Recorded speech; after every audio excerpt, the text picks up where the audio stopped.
Most people never sit long enough and quiet enough to get beyond themselves. So, we talk a lot about this in the workshops that we do. Most people, they get up in the morning, they get out of bed, they brush their teeth, they take a shower, they use the toilet, they look in the mirror, they get dressed, they drink coffee out of their favorite mug, they drive to work the same way, they see the same people, they do the same things. For the most part, they're on a program, an automatic program.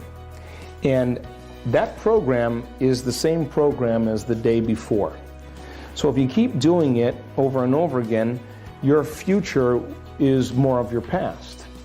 And so the body, you wake up in the morning and it goes through a series of routinized behaviors and thoughts and emotions, and there's not a lot of room for the unknown to fit in there because the program's running. So we could say the body's in the future based on the past. So the body's never in the present moment. When you truly get to that point where you're in the present moment, you become very in tune with your soul. You become very in tune with intuition. You become very in tune with a sense of self that isn't driven by the emotions that keep us regulating an identity or a personality.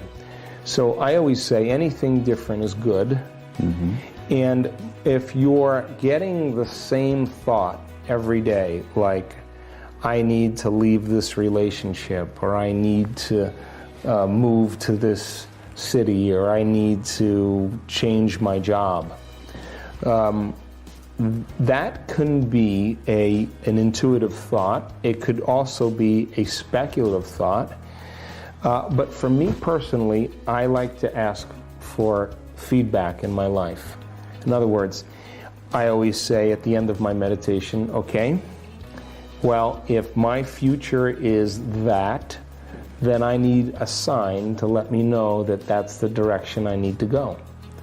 If my future is this, then if I'm creating opportunity, then I need feedback in my life to let me know that I should head in that direction. So I pay attention to the signs, not just to the thoughts, but then how it begins to unfold in my life. And if it starts to move in this direction, I trust in that direction. If my life begins to move in this direction, I trust in that direction. But most people, they spend very little time in the present moment, and that's a skill. And when you're in the present moment, you're clear. When you're in the present moment, your body's no longer in the future, or your body's no longer in the past, and you see things much more clearly.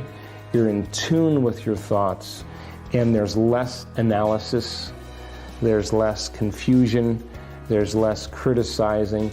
There's a thought that makes complete sense to you, and that thought that is very sensible and very clear is not based on the past or the future. It comes from the present. So teaching people how to do that is one of the things that we do in our workshops.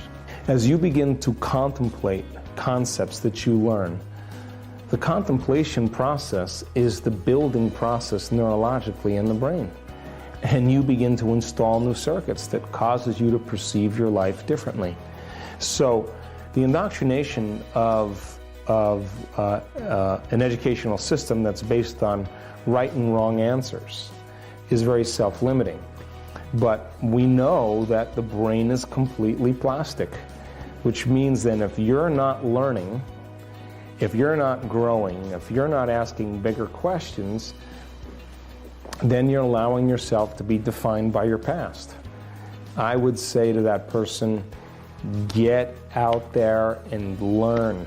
Get out there and create a structure to learn. Get around people that want to learn.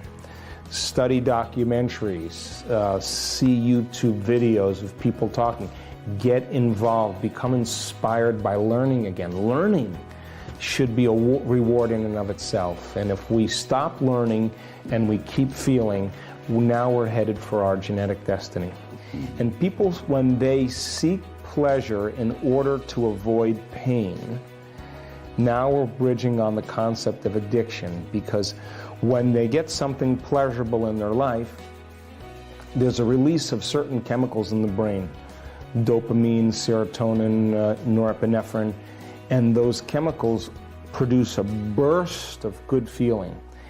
And when the person notices a change in their internal state, they feel differently, the pain goes away, the emptiness goes away, they look to see what caused it. Oh, it was that pill, oh, it was that shopping, it was the buying the car, it's the, the pedicure. And they begin to develop a dependency where they think that change or regulating their emotional states should be done by relying on things outside of them. Now, transformation, really true transformation, is when people begin to look at the emotions that they've memorized that has become part of their identity. And when they look at the emotions that they've been living by and how those emotions drive their thoughts, how those feelings influence their behaviors, and what other emotions are created from those emotions. Now we're talking about somebody becoming conscious, becoming aware. The first step for true transformation is becoming aware or conscious of your unconscious thoughts, your unconscious behaviors, your memorized emotions. And the fact that we can think about how we think, the fact that we can observe how we're acting, the fact that we can pay attention to how we're feeling means we could modify ourselves to do a better job in life. That's called metacognition. So when a person begins to wake up to who they're being, and then they say, like Gandalf on the bridge in Lord of the Rings, "You may not pass today." That kind of decision becomes an experience for the person that they never forget. That kind of willingness to change is when they transmute those survival emotions into elevated emotions. And those emotions, because they're addictive and emotions are the record of the past, then for the most part, the body as the unconscious mind does not know the difference between an experience in your life that creates an emotion and an emotion that you can fabricate by thought alone. To the body, it's the same. So a person who's living in anger every day or sadness in every day, their body as their unconscious mind is believing it's in the same past conditions 24 hours a day, 7 days a week, 365 days a year. The body's in the past.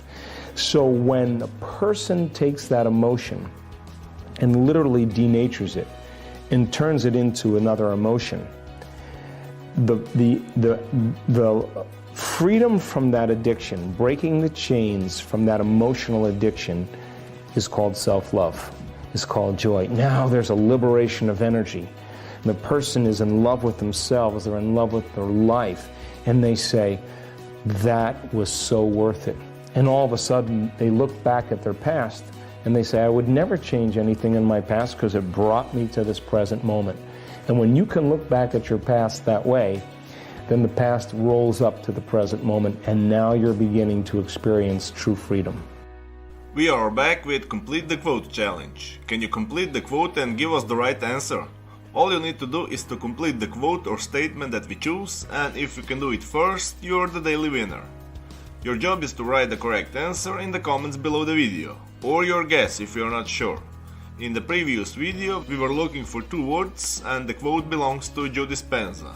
The quote goes like this: "The hormones of stress cause us to believe that the outer world is more real than the..." And the correct answer is inner world. So, the hormones of stress cause us to believe that the outer world is more real than the inner world. Congratulations to everyone with the correct answer. Today we are looking for 2 words, and the quote belongs to Joe Dispenza.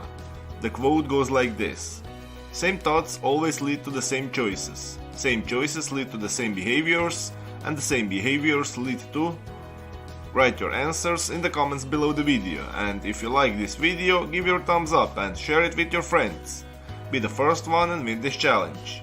Do you like this way of ending the videos? Did you understand what Joe Dispenza said? Tell me everything in the comment section. If you don't want to miss my new video and challenges, subscribe and hit the bell button and you will be notified when the new video is published. Help me make this video more popular by sharing it. If you really like what we do here and want to support us, you can join our channel and our community for a symbolic fee and gain many other additional features. You can do that by clicking the join button next to the subscribe button, or you can click on the link in the description of this video. Stay good and have a great day!